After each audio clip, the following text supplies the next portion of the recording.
Breaking news for you now out of Bangladesh. Police there have made several arrests in connection to a factory fire that killed 52 people. Laura McQuillan joins us with more on this.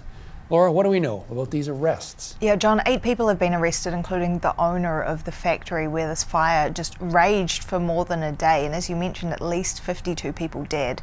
But when we last heard from emergency officials, they said they hadn't actually been able to search the top 2 floors as yet.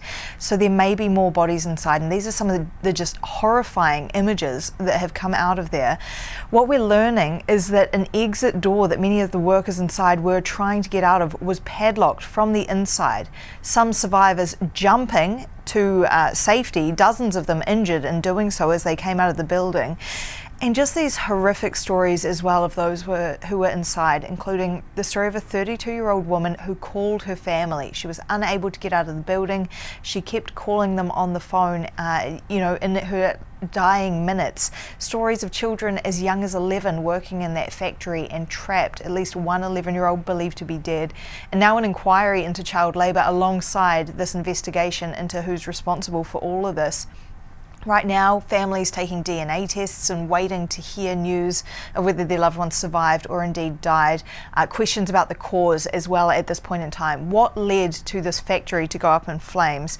It is illegal to lock exits while workers are inside in Bangladesh, but it appears from the preliminary investigation that that is indeed what happened there. And we're hearing that there were highly flammable chemicals and plastics stored inside, though it was a juice factory, so it's not entirely clear what relationship that may have had to the fire there. Now, John, we have spoken in the past about Bangladeshi factories, the dangers that there have been there. In 2012, you'll recall 117 workers died in a fire at a garment factory in Dhaka. In 2013, of course, there was a Rana Plaza collapse, that building housing a garment factory with some 1,100 workers inside killed in that. And that prompted a push to improve standards in buildings like these, a push for brands to improve the workers' conditions in there in these low-paid factories as well. But so much of that focused on garment factories, and this factory that we're looking at right now produced juices for export.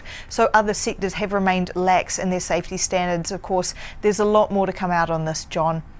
Right now, at least 52 people are dead, but the concern is that that number is going to grow and could grow much higher as firefighters are able to get into that building and as the investigation continues. Laura McQuillan, thank you.